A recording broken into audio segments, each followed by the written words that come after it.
The conference room door slammed shut. Veronica Lawson stood at the head of the table, her sharp gaze cutting through the assembled executives like a blade. "This financial analysis is garbage," she said, her voice low and lethal. "We're 2 weeks from the IPO, and you're telling me the numbers don't add up?" Ethan Kramer, the lead financial analyst, shifted in his seat. "I'll need a few days to." A voice from the back of the room interrupted. "You don't need days. The problem is in working capital. You've conflated it with depreciation." Every head turned. Daniel Brooks stood near the door, mop in hand, water bucket at his feet. Veronica's eyes narrowed. "You know finance? Leave. Now." The room fell silent. No one moved. No one breathed. They had no idea what was about to happen. Veronica Lawson had built her empire on 2 principles: trust no one, and never show weakness. At 35, she was the youngest CEO in Lawson & Reed's 70-year history. The Wall Street Journal had called her the Lioness of Corporate America. Forbes had put her on their cover. But those who worked closest to her knew the truth. She was brilliant, yes. Ruthless, absolutely. But beneath the tailored suits and the icy composure was a woman who had been betrayed once too often. 5 years ago, she trusted her business partner with a major acquisition. He'd sold her out to a competitor, nearly destroying the company. She'd clawed her way back, but the wound never healed. Now she trusted only herself. Her office was on the 42nd floor, all glass and steel, overlooking the city like a fortress. She arrived at 6 every morning and left after midnight. She had no husband, no children, no friends. Just work. Just control. Just survival. Daniel Brooks lived in a different world entirely. 40 floors below Veronica's office, he pushed a mop across marble floors that reflected lights he'd never reach. He was 39, but he looked older. His hands were calloused, his shoulders permanently bent from years of work that required him to disappear. No one looked at janitors. That was the point, but Daniel hadn't always been invisible. 8 years ago, he'd been a rising star at J.P. Morgan, one of the sharpest financial analysts in New York. His models had saved clients millions. His insights had shaped billion-dollar deals. He'd had a corner office, a 6-figure salary, and a future that seemed limitless. Then his wife, Elena, got sick. Cancer. Aggressive. Expensive. Their insurance covered some of it, but not enough. Daniel drained their savings, sold their apartment, took out loans he couldn't afford. He worked around the clock, trying to earn enough to pay for experimental treatments. But the system wasn't built for people like him. Elena died on a Tuesday morning, in a hospital room that smelled like bleach and broken promises. Daniel held her hand until it went cold. 3 weeks later, he quit his job. He couldn't go back to that world. Couldn't pretend that the numbers on a spreadsheet mattered when the only number that mattered was 0. 0 heartbeats. 0 future. 0 hope. He moved to a smaller city, found work as a night janitor, and focused on the one thing that still mattered: his daughter. Sophie was 7 now, with her mother's dark curls and her father's quiet intensity. She was smart, curious, and heartbreakingly kind. Every morning, Daniel walked her to school. Every afternoon, he picked her up. They'd go to the park or the library, or just sit on the couch and draw together. Sophie loved to draw. She filled notebooks with crayon sketches of superheroes and princesses and families that looked like theirs. One day, she drew a picture of Daniel in a cape. "That's you, Daddy," she said. "You're a secret superhero." Daniel smiled, but his chest ached. He didn't feel like a superhero. He felt like a man who'd failed at everything that mattered. At night, after Sophie went to sleep, he'd put on his janitorial uniform and head to Lawson & Reed. He'd clean the floors, empty the trash, and listen to the hum of a building that never truly rested. Sometimes, late at night, he'd walk past the conference rooms and see the whiteboards covered in financial projections. His fingers would twitch. He'd want to pick up a marker, to fix the errors he saw, to prove that he still remembered how to do the thing he'd once been great at. But he never did. That life was over. He'd made his choice. Sophie had taped one of her drawings inside his locker at work. It showed 3 people holding hands, a tall man, a small girl, and a woman with a smile. Daniel never asked who the woman was supposed to be. He was afraid of the answer. Veronica's world was slipping. The IPO was supposed to be her crowning achievement, the deal that would cement her legacy. But the financial model was broken, and no one on her team could figure out why. She'd spent 3 days reviewing the numbers herself, searching for the flaw. Nothing. Now, standing in the conference room, she felt the walls closing in. And then this janitor, this nobody, had the audacity to speak up. She opened her mouth to unleash the full force of her fury. But Lucas Reed, her co-founder, and the only person in the building whose opinion she occasionally respected, raised a hand. "Let him talk," Lucas said. Veronica's jaw tightened. "You cannot be serious. What's the harm?" Lucas leaned back in his chair, his expression unreadable. "If he's wrong, we lose 30 seconds. If he's right, we save the deal." Daniel didn't wait for permission. He walked to the whiteboard, picked up a marker, and began to write. His handwriting was neat, precise. He drew a quick diagram, labeling columns: revenue, expenses, working capital, depreciation. Then he circled 2 numbers. "Here," he said. "You've counted depreciation twice, once as an operating expense, and again in your capital adjustments. It's inflating your costs and making your cash flow look weaker than it is." Ethan stared at the board. His face went pale. "Oh my God." Veronica stepped closer, her eyes scanning the diagram. Her mind raced through the calculations. He was right. Completely, undeniably right. One of the senior investors, a silver-haired man named Gregory Hale, leaned forward.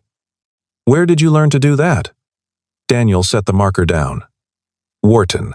The room erupted. Executives whispered to each other. Ethan looked like he wanted to disappear. Veronica stood frozen. Her hands clenched at her sides. She'd just been corrected. Publicly. By a janitor. Lucas was smiling. Veronica didn't sleep that night. She sat in her office, staring at the corrected financial model on her screen. It was perfect. Elegant. The kind of work that only someone with years of experience could produce. She opened her laptop and ran a background check on Daniel Brooks. What she found made her stomach turn. Daniel had been a star. Published papers. Keynote speeches. Recommendations from some of the biggest names in finance. And then, 8 years ago, nothing. No scandal. No criminal record. Just silence. She dug deeper. Found an obituary for Elena Brooks. Found a mortgage default notice. Found a custody agreement showing that Daniel had sole custody of a daughter named Sophie. Veronica sat back in her chair. She didn't know what to feel. Respect? Guilt? Anger? The next evening, she found herself lingering in the building after hours. She told herself it was to review contracts, but that was a lie. She wanted to see him. She found Daniel on the 34th floor, wiping down glass partitions with methodical care. He didn't notice her at first. She watched him work, surprised by the quiet efficiency of his movements. "You didn't tell anyone," she said. Daniel looked up, unsurprised. "Tell them what?" "That you used to be somebody." He returned to his work. "I'm still somebody, just not the somebody you're thinking of." Veronica stepped closer. "Why did you leave?" "That's none of your business. You made it my business when you corrected me in front of my entire board." Daniel paused. For a long moment, he didn't speak. Then he set down his cloth and met her eyes. My wife died because I couldn't afford to save her. I spent years chasing money, thinking it mattered. It didn't. So I stopped." Veronica felt something crack inside her chest. She turned and walked away before he could see her face. The next day, she followed him. She didn't plan to. She just found herself in her car, trailing his old sedan as he left the building at dawn. He drove to a small elementary school on the edge of the city. A little girl with dark curls ran out of the building and threw herself into his arms. Daniel caught her, spinning her around, and for the first time since Veronica had met him, he smiled. She watched them walk hand in hand to a park. Watched Daniel push Sophie on a swing. Watched them sit on a bench, sharing a sandwich. There was no nanny, no help, just a father and his daughter. That night, Veronica saw them again. She'd parked across from Daniel's apartment building, feeling like a stalker but unable to leave.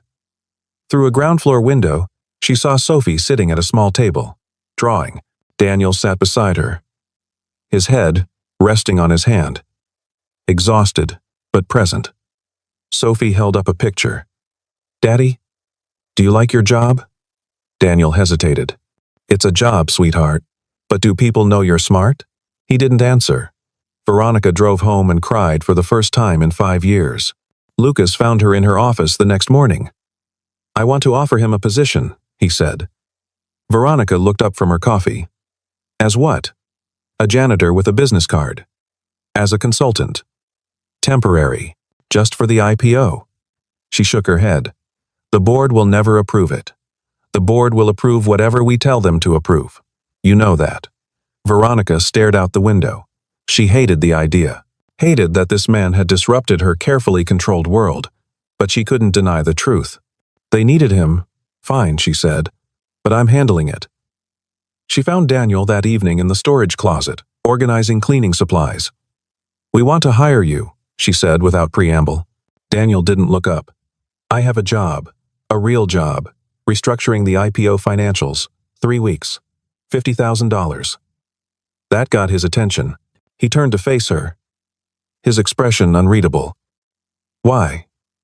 "Because you're the best person for it. I'm a janitor. You're a financial analyst pretending to be a janitor. There's a difference." Daniel crossed his arms. "And after 3 weeks?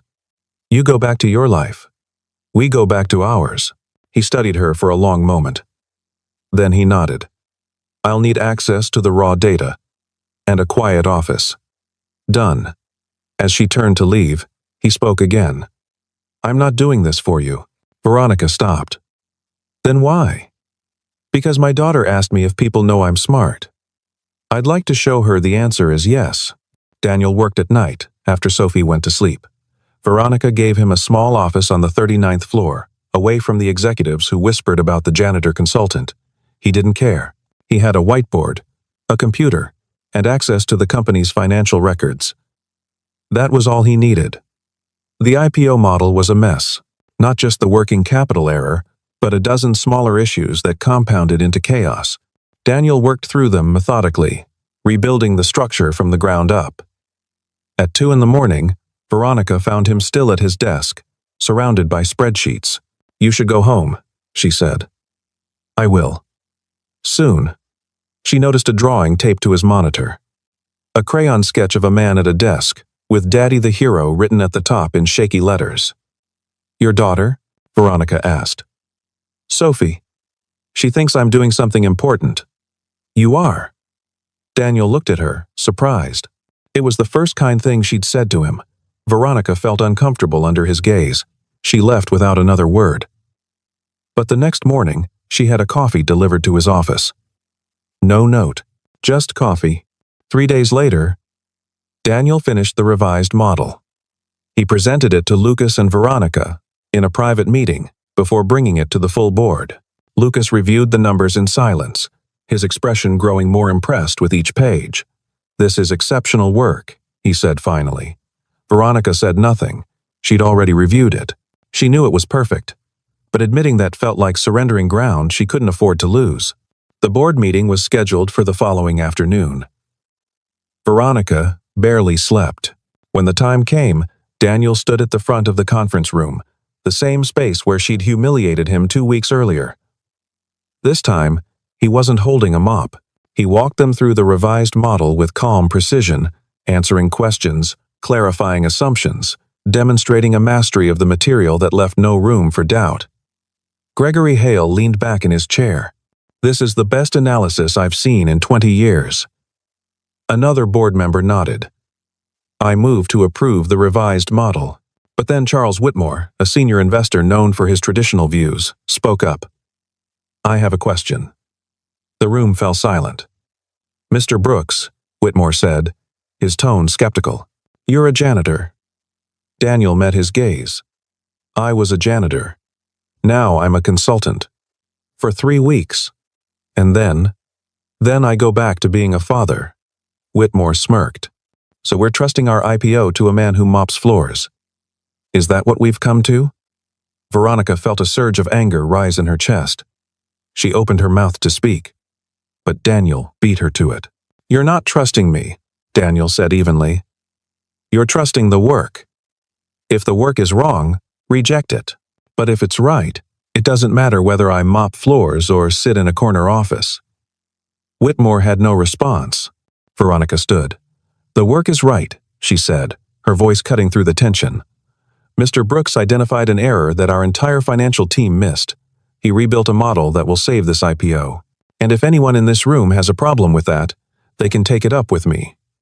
The room was silent. Then Lucas raised his hand. I approve the model. One by one, the other board members followed. Even Whitmore, though his expression was sour. After the meeting, Veronica found Daniel in the hallway. You didn't have to defend me, he said. I wasn't defending you. I was defending the work.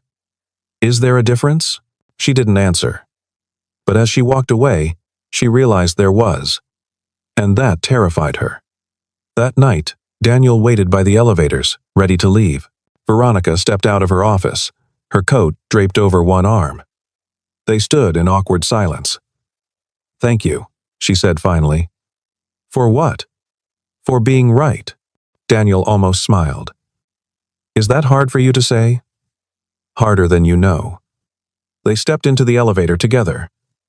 As the doors closed, Daniel spoke quietly. I know what you think of me. Veronica stiffened. I don't think anything of you. Yes, you do. You think I'm just a janitor playing dress-up. You think this doesn't belong to me anymore. She turned to face him. And what do you think of me? I think you're terrified, Daniel said. I think you've built walls so high you can't see over them anymore. And I think you don't know what to do with someone who doesn't want anything from you. The elevator reached the ground floor. The doors opened. Veronica stepped out, without looking back.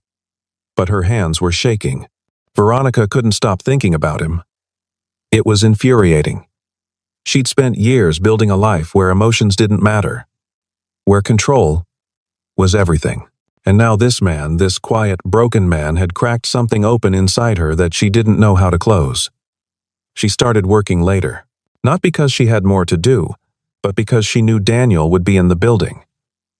She'd find excuses to walk past his office, to see if his light was still on. One night, she found him asleep at his desk, his head resting on a stack of financial reports. She stood in the doorway, watching the rise and fall of his chest. For a moment, she considered waking him. Instead, she draped her coat over his shoulders and left. The next morning, the coat was folded neatly on her desk with a note. Thanks. D. She kept the note. A week later, the IPO launched. It was a massive success. The stock price soared. The board was thrilled. Veronica should have been celebrating. Instead, she felt hollow. Because Daniel's 3 weeks were up. His contract was over. On his last day, she found him packing up the small office. You could stay, she said from the doorway. Daniel looked up. As what? As whatever you want. Consultant. Advisor. Partner. I'm not looking for a career. Then what are you looking for? He set down the box he'd been packing. I'm looking for a life where my daughter doesn't have to wonder if I'm proud of what I do. Veronica stepped into the room. And you can't have that here? I don't know. For a long moment, they just looked at each other. Then Veronica did something she hadn't done in years. She let her guard down. When I was 12, she said quietly, my father told me I'd never be good enough, that I'd spend my whole life trying to prove him wrong and still fail. Daniel waited. I've spent every day since trying to prove him wrong. And I thought that meant being perfect, being untouchable. Her voice cracked. But you're right. I am terrified. Because if I'm not perfect, then maybe he was right. Daniel crossed the room and stood in front of her. Your father was wrong, he said. You don't need to be perfect. You just need to be real. Veronica felt tears slip down her cheeks. She hated it, hated the vulnerability, but she couldn't stop. "I don't know how to be real," she whispered. "Yes, you do. You were real when you defended me in that boardroom. You were real when you left your coat on my shoulders." He reached out and gently wiped a tear from her face. "You're real right now." She laughed, a broken sound. "I've been horrible to you." "Yes. And you don't hate me?" "No." "Why not?" Daniel smiled, sad and warm. "Because I know what it's like to lose everything. And I know what it's like to be so scared of losing again that you stop living. I wouldn't wish that on anyone." Veronica closed her eyes. When she opened them, she said, "Come to dinner. Tomorrow night." "Why?" "Because I want to meet your daughter." Daniel hesitated. Then he nodded. "Okay." The next evening, Veronica stood outside Daniel's apartment building, holding a bag of takeout and questioning every decision that had led her to this moment.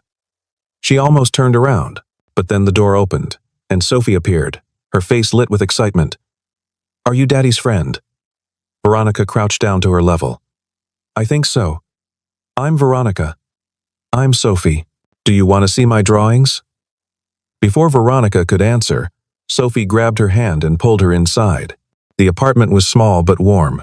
The walls were covered with Sophie's artwork. A worn couch sat in the center of the living room. Daniel stood in the kitchen, looking nervous. "Sophie, let Miss Lawson breathe." "It's okay," Veronica said. She sat on the floor as Sophie spread out her drawings. "This one's Daddy when he was a superhero. And this one's me and Daddy at the park.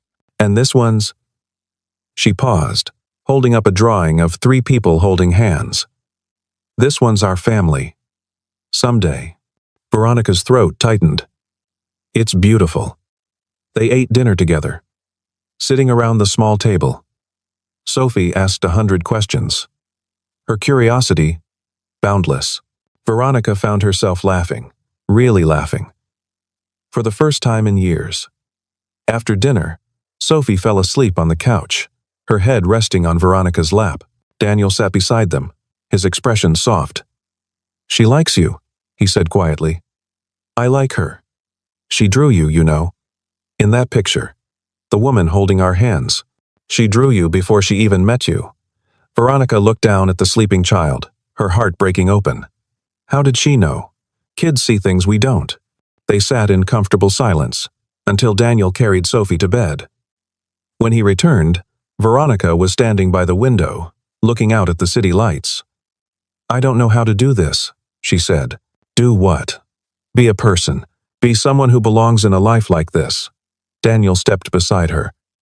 "You don't have to know. You just have to try." She turned to face him. "What if I fail?" "Then you fail. But at least you'll have tried." Veronica reached out and took his hand. "It was rough, calloused, real. I spent my whole life thinking I had to be strong alone. But standing here with you, I feel stronger than I ever have." Daniel squeezed her hand. "You were never weak, Veronica.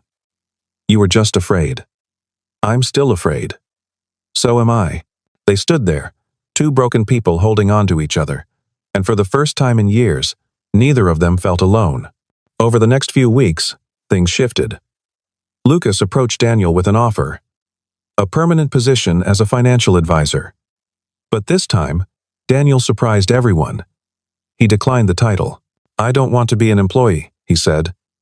"I want to create something new." Lucas raised an eyebrow. "Like what?" "A program. A training initiative for people who've left the industry, people who failed, or burned out, or lost everything. People like me. Give them a second chance." Veronica, who'd been sitting quietly in the meeting, leaned forward. "That would be expensive." "It would be worth it." Lucas considered this. Then he smiled. "I'll fund it, on one condition." "What?" "You run it." Daniel hesitated. Then he nodded. But not everyone was pleased. Charles Whitmore called for a closed-door vote among the senior investors. He wanted to block the initiative, to remove Daniel from any position of influence. "He's a janitor," Whitmore said. "He doesn't belong in our world. The vote was scheduled for the following week. Veronica knew she had to act. She called a meeting with the board. But this time, she didn't bring Daniel. She stood alone. "I'm not here to defend Daniel Brooks," she said. "I'm here to defend this company. For years, we've prided ourselves on being forward-thinking, on innovation, on risk. But when faced with someone who actually embodies those values, we panic. Why? Because he doesn't fit our idea of what success looks like." She looked directly at Whitmore. "Daniel doesn't need a corner office to be valuable. He doesn't need a title to be brilliant. And if we can't see that, then we're not the company I thought we were." The room was silent. Then, Lucas stood. "I support Miss Lawson. And I support Daniel's program." One by one, the other board members stood. Even Whitmore, though his face was red with anger. The vote passed. But Daniel wasn't interested in the politics. The day after the vote, he announced he was declining the formal title of director. "I don't need a position," he told Veronica. "I need to change the system. And I can't do that from inside it." Veronica stared at him. "You're turning down everything we're offering?" "I'm accepting everything that matters." 6 months later, Daniel stood in front of a classroom of 20 people. Some were former executives, some were career changers, some were people who'd lost everything and were trying to rebuild. He called the program Second Foundations. It wasn't flashy. There were no corporate sponsors, no press releases. Just people, learning, growing, trying again. Veronica visited often. At first, she told herself it was to oversee the investment. But the truth was, she wanted to see him, wanted to be near the world he was building. Sophie came to the classes sometimes, sitting in the back and drawing while her father taught. One afternoon, Veronica sat beside her. "What are you drawing today?" Sophie held up a picture of a woman in a business suit, holding hands with a little girl. "It's you," Sophie said. "You're part of our family now." Veronica's eyes filled with tears. "Is that okay with you?" Sophie nodded solemnly. "Daddy's happier when you're here. So I'm happier too." Veronica pulled the little girl into a hug, holding on like she might disappear. Daniel watched from the front of the room, his heart full. That night, Veronica and Daniel sat on the steps of the building where they'd first met. The city buzzed around them, but they were still. "Do you ever regret it?" Veronica asked. "Giving up the career you had?" Daniel considered this. "I regret that I couldn't save Elena. I regret that Sophie grew up without her mother. But I don't regret the life I've built since, because it's real, and it's mine." Veronica rested her head on his shoulder. "I used to think control was the same as strength. But you taught me something." "What's that?" "That letting go is stronger." They sat in silence for a while. Then Veronica spoke again. "I want to do something. For Elena." Daniel looked at her. "What do you mean? A scholarship fund, in her name, for families who can't afford medical care, or education, or second chances?" Daniel's voice was thick. "You'd do that?" "We'd do that. Together." He took her hand and held it tight. "She would have liked you. I wish I could have known her." "You do know her. She's in Sophie. She's in the way I try to live. She's everywhere." Veronica kissed his cheek softly. "Then I'll honor her by being the best version of myself. For you, for Sophie, for her." A year later, they stood together on a stage in front of 200 people. The Hope Brooks Foundation was officially launching. It had funding, support, and a mission. To give people second chances when the system had given up on them. Veronica stepped up to the microphone. Her hands were shaking, but her voice was steady. "A year ago, I thought I knew everything. I thought success meant control, perfection, winning. But then I met someone who taught me that success is something different. It's showing up. It's being real. It's choosing love over fear." She looked at Daniel, standing in the front row with Sophie on his shoulders. "Thank you to the man I once dismissed, the man who taught me humility, the man who showed me that being strong doesn't mean being alone." The crowd applauded. Daniel stepped onto the stage. "Sophie, still in his arms. He set her down gently and took the microphone. I spent years thinking I'd failed, that I'd lost my chance. But then, I realized something. Life isn't about the chances we lose. It's about the chances we create. He turned to Veronica. A year ago, I was cleaning floors in this building. I thought I was invisible. But someone saw me. Someone believed in me, and that changed everything. He reached for her hand. I'm still learning how to start over, but I'd like to keep learning. With you. If you'll have me. Veronica's eyes were wet. I've been learning too. How to be vulnerable. How to trust. How to love.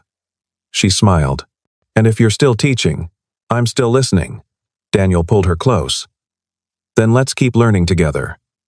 They kissed, and the crowd erupted in applause. Sophie jumped up and down, shouting, "Daddy has a girlfriend! Daddy has a girlfriend!" Veronica laughed, the sound bright and free. She knelt down and pulled Sophie into a hug. "How do you feel about that, Sophie?" Sophie grinned. "I feel like we're finally a real family." Daniel joined the hug, wrapping his arms around both of them. And for the first time in 8 years, he felt whole.